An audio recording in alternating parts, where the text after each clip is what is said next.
Hello everyone, मैं हूं शिवम द्विवेदी और आप देख रहे हैं अपना पसंदीदा चैनल ज्ञानोदय के गुरुजी। आज की इस क्लास में हम लोग क्या बात करने वाले हैं, सबसे पहले उसकी ही बात करते हैं। तो इस क्लास में आज आप विद्युत प्रतिरोध तथा विशिष्ट प्रतिरोध के बारे में पढ़ने वाले हैं। ये क्लास आप सभी के लिए बहुत ज़्यादा इम्पॉर्टेंट है, इसलिए क्लास को अंत तक ज़रूर देखें। और वीडियो यदि अच्छा लगता है तो आप वीडियो को लाइक और चैनल को सब्सक्राइब ज़रूर कीजिएगा। चलिए बिना देर किए हुए क्लास को शुरू करते हैं और आपको बताते हैं कि विद्युत प्रतिरोध क्या होता है। लेकिन उससे पहले हम आपको बताना चाहेंगे कि इससे पहले हम आपको 3 वीडियो इस चैप्टर के दे चुके हैं, जिनमें हमने छोटे छोटे पॉइंट्स बहुत अच्छे से क्लियर किए हैं। यदि आपने वो वीडियो नहीं देखी है तो ऊपर आई बटन पर क्लिक करके आपको प्लेलिस्ट मिलेगी, वहाँ से आप देख सकते हैं इन वीडियो को जो मैंने आपको पहले प्रोवाइड करा रखे हैं। तो चलिए फिर अब बिना देर के हुए शुरू करते हैं और आपको बताते हैं प्रतिरोध होता क्या है। मान लीजिए आपके पास कोई एक वायर है और ये वायर का मतलब इसमें करंट का फ्लो हो रहा है, लेकिन ये एक कोई दूसरा वायर है। जो ये वाला वायर है वो किसी दूसरे मटेरियल से मिलकर बना है, मतलब ये कोई दूसरा पदार्थ है और इसमें कोई दूसरा पदार्थ है। जैसा कि मान लीजिए ये आपका कॉपर का तार है, मतलब तांबे का तार है, और ये आपका जस्ते का तार है। अब बात यह है कि किस में करंट बहुत अच्छे से फ़्लो होगी और किस में करंट बहुत अच्छे से फ़्लो नहीं होगी। तो कॉपर के तार में अक्सर करंट बहुत अच्छे से फ़्लो होती है, ये सभी को पता है, और जस्ते के तार में करंट थोड़ा सा कम अच्छे से फ़्लो होती है, ये सबको पता है। तो इसका मतलब क्या हुआ कि कोई भी चालक तार जो होता है, मतलब कि जो ये चालक तार है जो हमारा विद्युत का फ्लो करवाएगा, उस चालक तार की प्रकृति पर बहुत ज़्यादा निर्भर करता है विद्युत प्रतिरोध। अब बात ये है कि विद्युत प्रतिरोध आखिर है क्या।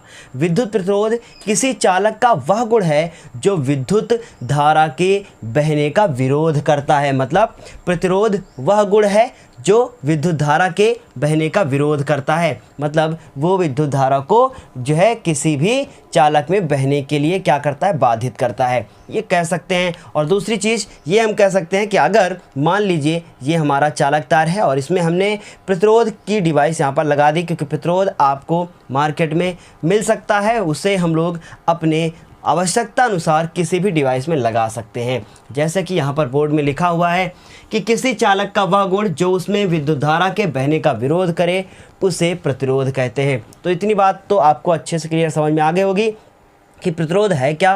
प्रतिरोध का बस एक काम होता है कि किसी भी परिपथ में धारा का निर्धारण करना कि उस परिपथ में कितनी धारा बहनी है। तो इससे एक बात तो पता चलती है कि जितनी ज़्यादा जो है धारा बहेगी, अगर मान लीजिए बहुत ज़्यादा धारा बह रही है तो इसका मतलब ये है कि प्रतिरोध कम है। अगर प्रतिरोध बहुत ज़्यादा है तो धारा कम है, क्योंकि वो एक दूसरे का विरोध कर रहे हैं। जो ज़्यादा बलवान हो जाएगा वो चीज़ क्या हो जाएगी, ज़्यादा हो जाएगी, दूसरी चीज़ कम हो जाएगी। जैसे कि आपको यहाँ पर एक फॉर्मूला दिख रहा है R बराबर V/I। ये R क्या है, ये R ही हमारा विद्युत प्रतिरोध है। इसको अंग्रेजी में रेजिस्टेंस बोलते हैं। और रेजिस्टेंस होता क्या है इसे एक बार पढ़ लेते हैं। अगर मान लो कि ये एक चालक तार है और इस चालक तार में यहाँ से यहाँ तक धारा का फ्लो होना है। यहाँ पर जो विभव है वो V हो, यहाँ पर जो विभव हो वो हमारा V2 हो, या इसको V1 और इसको V2 कह सकते हैं। फिर इनका जो डिफरेंस होगा उसे हम लोग विभवांतर कहेंगे, ऐसा आप पिछली क्लास में पढ़ चुके हैं।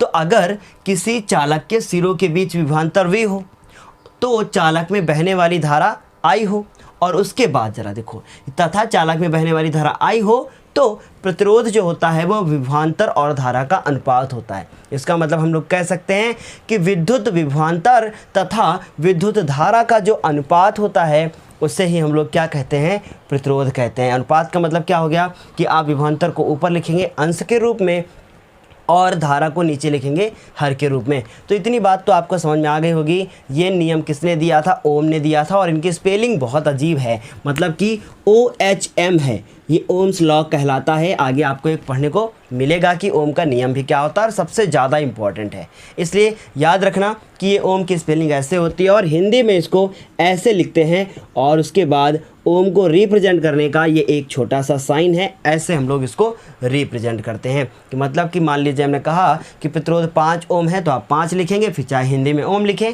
चाहे ये वाला सिंबल लगा दें, एक ही बात होती है। तो आपको अच्छे से ये चीज़ क्लियर समझ में आ गई होगी कि विद्युत प्रतिरोध क्या है। एक बार थोड़ा सा फिर से बताएंगे कि विद्युत प्रतिरोध किसी चालक का वह गुण है जो विद्युत धारा के बहने का विरोध करता है।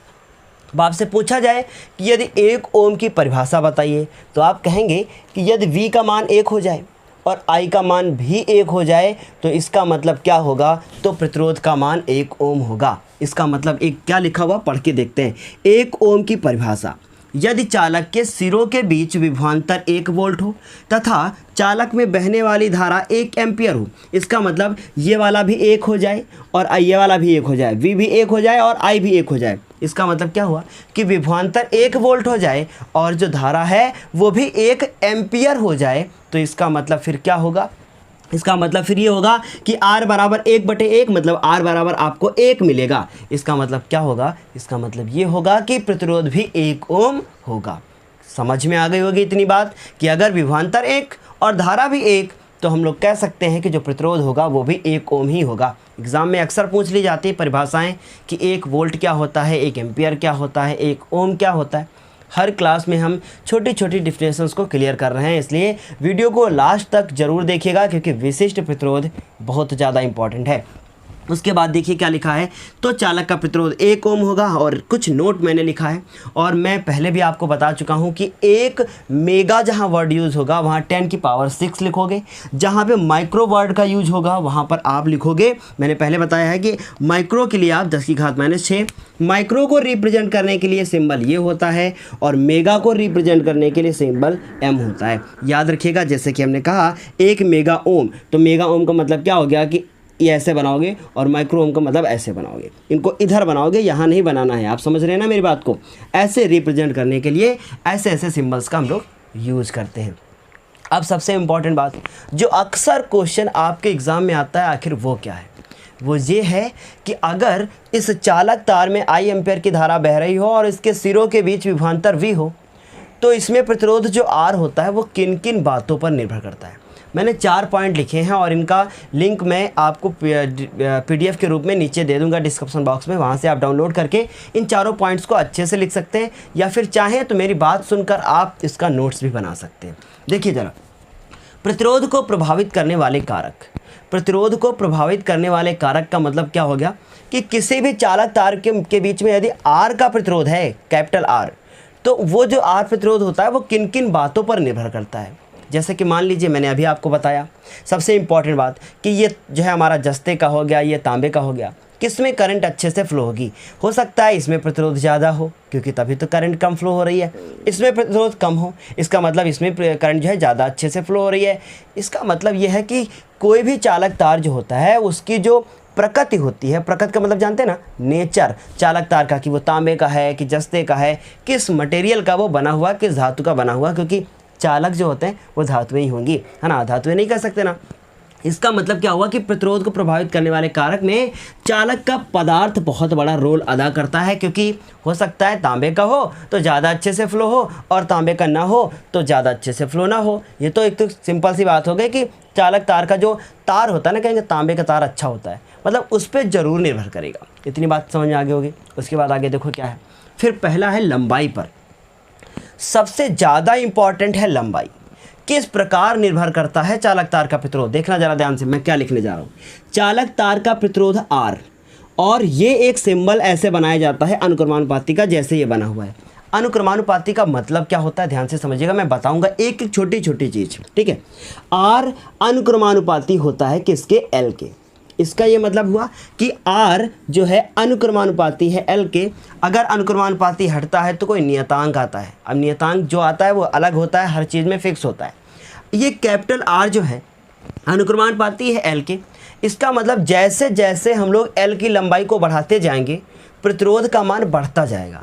अगर ये ऐसे लिखा होता R व्युत्क्रमानुपाती है L के, इसको व्युत्क्रमानुपाती कहेंगे, तो क्या होगा, जैसे जैसे L का मान बढ़ाते जाएंगे प्रतिरोध का मान कम होता जाएगा। ये उल्टा हो जाएगा, है ना। तो हमें क्या याद रखना है कि R, ये R, तो आप इसको ऐसे लिख सकते हो कि किसी चालक तार की लंबाई उसके प्रतिरोध के अनुक्रमानुपाती होती है, या ऐसे लिख सकते हैं किसी चालक का प्रतिरोध उसकी लंबाई के अनुक्रमानुपाती होता है। इसका अर्थ यह है कि लंबाई को बढ़ाएंगे तो चालक तार का प्रतिरोध भी बढ़ता जाएगा, ठीक है। इतनी बात लिख सकते हैं और नीचे बॉक्स में आप R प्रोपोर्शनल L लिख सकते हैं।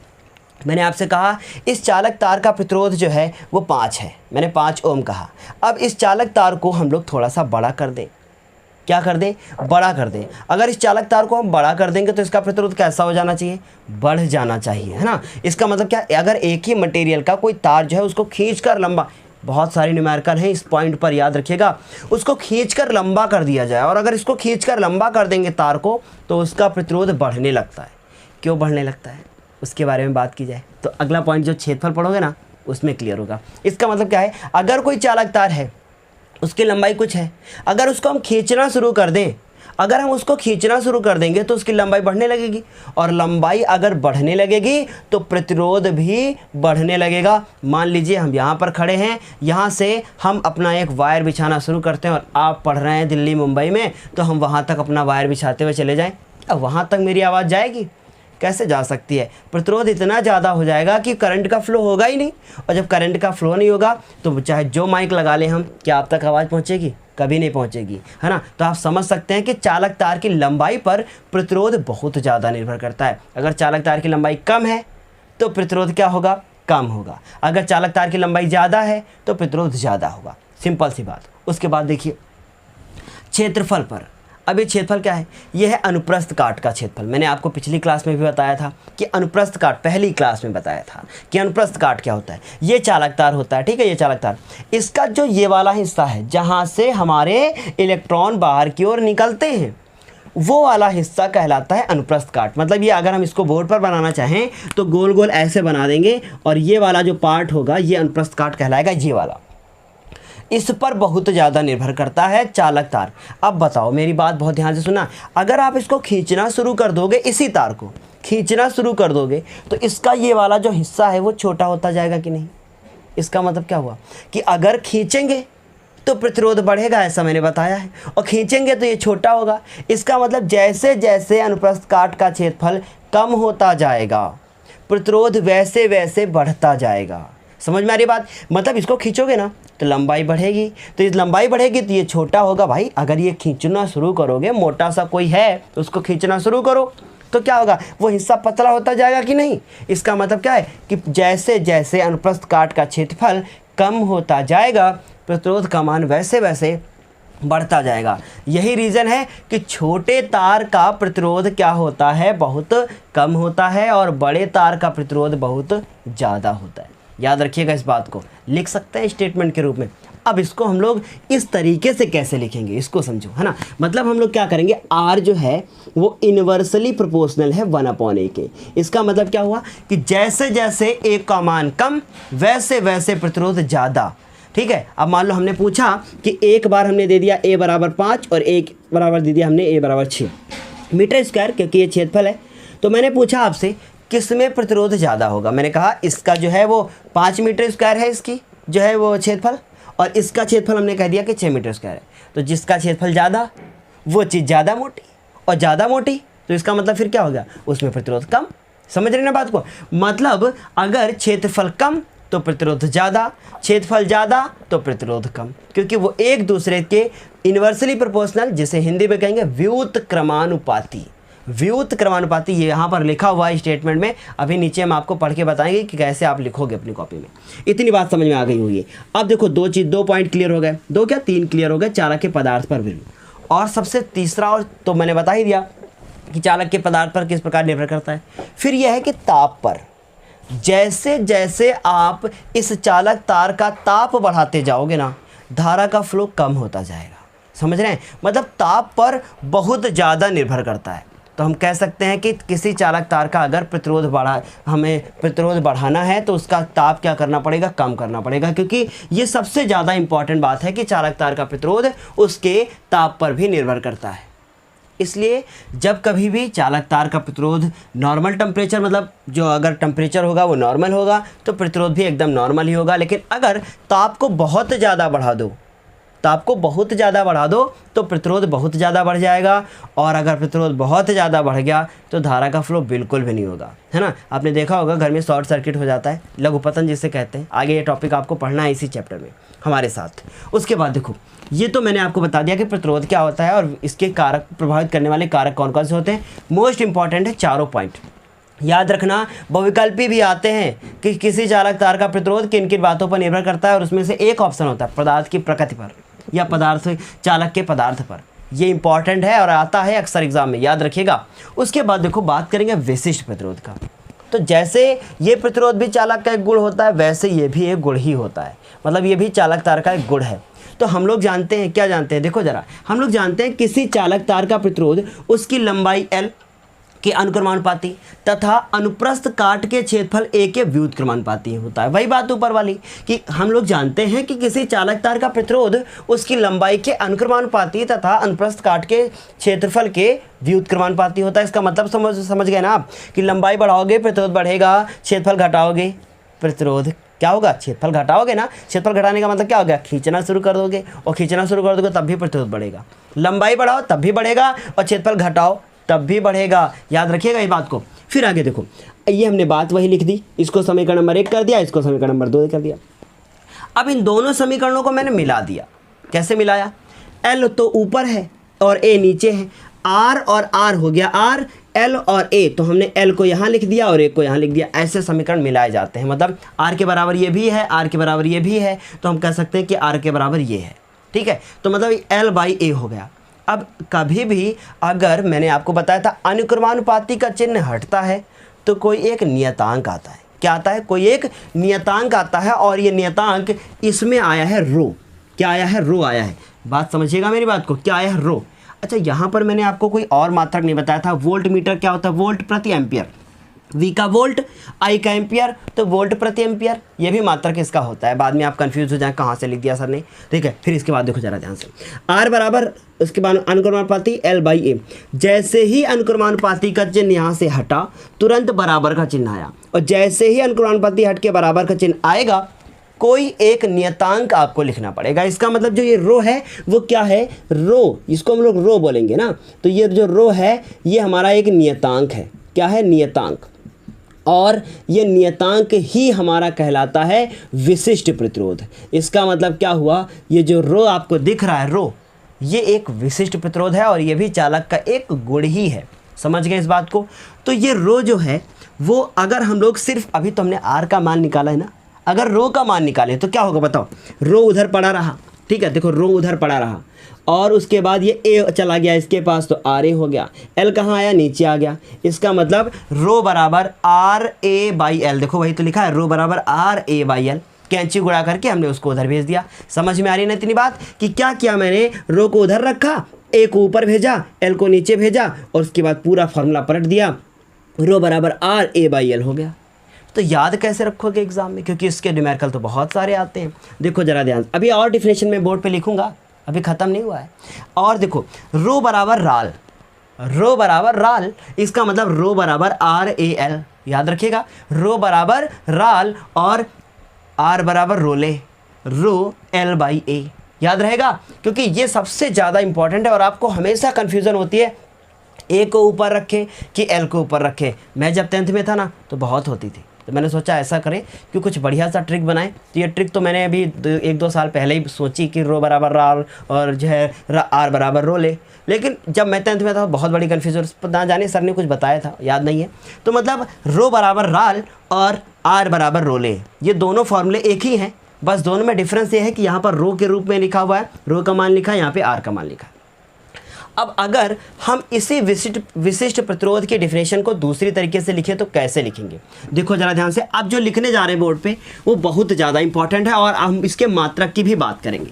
तो पहले हम लोग इसके मात्रक की बात कर लेते हैं, उसके बाद बात करते हैं कि क्या होगा। ठीक है, तो देखो जरा, हम लोग लिखेंगे रो का मात्रक, रो का मात्रक मतलब विशिष्ट प्रतिरोध का मात्रक। और सबसे ज़्यादा अगर कोई मात्रक पूछा जाता है तो यही पूछा जाता है, क्योंकि विशिष्ट प्रतिरोध का मात्रक देखते ही आप तुरंत प्रतिरोध सोचते हैं और टिक मारते हैं ओम पर, जो कि गलत हो जाता है। देखो जरा ध्यान से, हमें रो का मात्रक निकालना है। तो आपको पता है कि आर का मात्रक क्या होता है, ओम होता है। ओम लिख दिया। देखो कैसे लिख रहे हैं। ए का मात्रक क्या होता है, ए का मात्रक होता है, आपको पता है, मीटर स्क्वायर होगा, है ना। ये बात तो पता ही है कि ए क्या होता है, क्षेत्रफल होता है, और क्षेत्रफल का जो एमकेएस पद्धति में मात्रक होता है वो मीटर होता है। इतनी बात क्लियर। देखो मैं ज़्यादा आप लोगों को इसलिए नहीं पढ़ाता क्योंकि फिर आपको ज़्यादा कन्फ्यूजन होगी, इसलिए बस उतना ही पढ़ें जितना आपको समझ में अच्छे से आता है, और जितने से काम चल जाए, जितने से आप टॉपर बन जाए, जितने से आप बहुत अच्छे नंबर ले आएँ। यही तो चाहते हो आप लोग कि बस टॉप कर जाऊं और नॉलेज हो जाए बहुत अच्छा सा, ताकि मैं भी जो है बहुत अच्छे अच्छे काम कर सकूं और अच्छा एक आईपीएस और आईएएस सब ऑफिसर बन सकूं। ऐसा सपना है सबका, और अगर सपना है तो ज़रूर साकार होगा, है ना। देखो ए रो का मात्रक ओम गुणे मीटर स्क्वायर, तो हमने इसको ओम लिखा, ए का मात्रक मीटर स्क्वायर, और एल का मात्रक क्या होता है, मीटर। अब बताओ ये मीटर स्क्वायर से मीटर तो कट गया, क्योंकि मीटर स्क्वायर का मतलब मीटर गुणे मीटर लिखा है, 2 बार लिखा है, एक बार ऊपर और नीचे से कट गया। इसका मतलब बताओ मात्रक क्या बचा, बचा हमारे पास ओम मीटर।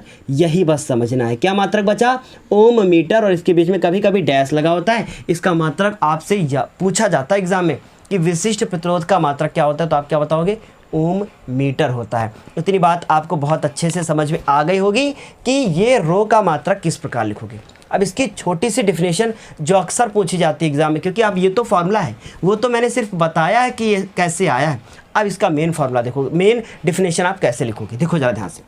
रो अगर हम लोग ऐसे लिखेंगे, यदि किसी चालक, बहुत ध्यान से सुनिएगा मेरी बात को, यदि किसी चालक तार के अनुप्रस्थ काट का क्षेत्रफल, अनुप्रस्थ काट का क्षेत्रफल कितना हो जाए, बहुत ध्यान से सुनिएगा, अनुप्रस्थ काट का क्षेत्रफल क्या हो जाए, 1 मीटर स्क्वायर हो जाए, और जो इसकी लंबाई है वो 1 मीटर हो जाए, तो आर जो है वो रो के बराबर होगा कि नहीं। क्यों, क्योंकि ये भी एक, दोनों खत्म, और दोनों खत्म, तो आर किसके बराबर, रो के बराबर होगा। इसका मतलब हम लोग कह सकते हैं कि यदि किसी चालक तार के अनुप्रस्थ काट का क्षेत्रफल 1 मीटर स्क्वायर हो, तथा उसकी जो लंबाई है वो कितनी हो जाए, वो 1 मीटर हो जाए, तथा इसकी लंबाई 1 मीटर हो, तब क्या होगा, जल्दी से मुझे बताएं कि क्या होगा। तब ये होगा कि जो इसका आर होगा वो एल के बराबर होगा। इसका मतलब ये भी एक और दोनों हो गए खत्म, और जब अगर दोनों खत्म हो गए तो आर किसके बराबर, 1 के बराबर ही तो होगा, मतलब आर जो है रो के बराबर हो जाएगा। देखो जरा ध्यान से, यदि किसी चालक तार के अनुप्रस्थ काट का क्षेत्रफल 1 मीटर स्क्वायर हो तथा उसकी लंबाई 1 मीटर हो, तब क्या होगा, तब चालक तार का जो प्रतिरोध होगा, चालक तार का प्रतिरोध, उसकी जब क्या होगा, तब चालक तार का प्रतिरोध विशिष्ट प्रतिरोध कहलाएगा, विशिष्ट प्रतिरोध कहलाता है। समझ में आ गई होगी बात। अगर नहीं समझ में आई तो अभी देखिए हम कैसे लिखेंगे इसको। तब चालक तार का प्रतिरोध विशिष्ट प्रतिरोध कहलाता है। इसका मतलब क्या हुआ, इसका मतलब ये हुआ कि यदि रो बराबर, हम लोगों ने पढ़ रखा है कि रो बराबर आर और ए बटे एल होता है, रो बराबर राल, है ना, रो बराबर राल। अब देखो जरा ध्यान से, अब उसके बाद अगर ये जो हमारा ए है वो 1 मीटर स्क्वायर हो जाए, मीटर स्क्वायर लिखना बहुत ज़्यादा ज़रूरी है क्योंकि वो उसका मात्रक है, और जो एल है वो 1 मीटर हो जाए, तो इसका मतलब क्या, ये दोनों कैंसिल हो गए। क्यों कैंसिल हो गए, क्योंकि यहाँ पे 1 लिखा है और यहाँ पे भी 1 लिखा है, दोनों कैंसिल हो गए। इसका मतलब आर रो किसके बराबर बचा, आर के बराबर बचा। कब, जब आपका जो तार है उसका अनुप्रस्थ काट का क्षेत्रफल कितना हो जाए, 1 मीटर स्क्वायर हो जाए, और उसकी लंबाई कितनी हो जाए, 1 मीटर हो जाए, तो उस चालक तार में जितना भी विशिष्ट प्रतिरोध होगा वो प्रतिरोध के बराबर होगा। अब इसको एक प्रैक्टिकली थोड़ा सा समझो। आप इस चालक तार को लेते हो, ठीक है, बिल्कुल ले लिया आपने, वो 1 मीटर लंबा है। 1 मीटर लंबा का मतलब इतना बड़ा है, समझ रहे ना, 1 मीटर लंबा है, 1 मीटर लंबा, और इसका क्षेत्रफल 1 मीटर स्क्वायर है। 1 मीटर स्क्वायर का मतलब जानते हैं ना, बहुत ज़्यादा हो गया, क्योंकि वो फिर बहुत मोटा हो जाएगा। लेकिन क्या करें, डिफिनेशन तो बनानी है ना। मतलब इसकी जो चालक तार का जो क्षेत्रफल है पृष्ठीय, वो भी 1 मीटर स्क्वायर हो जाए, इसकी लंबाई भी 1 मीटर हो जाए, तो आर किसके बराबर हो जाता है, रो के बराबर हो जाता है। इसका ये मतलब हुआ कि उसका विशिष्ट प्रतिरोध उसके प्रतिरोध के बराबर होगा। उम्मीद है हमें कि इतनी क्लास आपको बेहतर समझ में आई होगी और अब इस क्लास को हम करेंगे यहीं पर समाप्त, क्योंकि अब इस क्लास के बाद अगली क्लास में हम लोग क्या पढ़ेंगे उसके बारे में हम आपको बताएंगे कि अब अगली क्लास में आप पढ़ेंगे ओम का नियम। ओम का नियम आपके एग्ज़ाम में सबसे ज़्यादा पूछा जाता है कि ओम का नियम क्या है, और बहुत अच्छे से उसको हम बताने वाले हैं। और उम्मीद है ये सारी डिफिनेशंस आपकी क्लियर हो गई होंगी, और अगर क्लियर नहीं है ना तो ये वीडियो आपको दोबारा देखने की फिर से ज़रूरत है, क्योंकि हमें पता है कि ये एग्ज़ाम में अक्सर आता ही आता है। इसलिए आपको सिर्फ उतना ही मेरे द्वारा पढ़ाया जाएगा जो आपको टॉप करा सके, और जिस दिन आप टॉप कर गए ना उस दिन आपको अपने ऊपर आत्मविश्वास आ जाएगा, और अपने आप ऊपर जब आत्मविश्वास आ जाता है तो इंसान कुछ भी कर सकता है।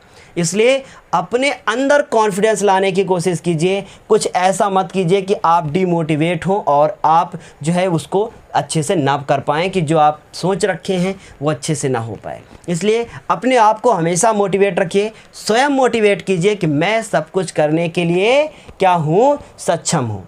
इसलिए अब इस क्लास को हमें करना पड़ेगा समाप्त। अगली क्लास में हम लोग फिर मिलेंगे ओम के नियम के साथ। तब तक के लिए धन्यवाद। और हाँ, यदि आपने वीडियो को लाइक नहीं किया है तो वीडियो को लाइक ज़रूर कीजिएगा, और चैनल पे नए हैं तो चैनल को सब्सक्राइब ज़रूर कीजिएगा। धन्यवाद।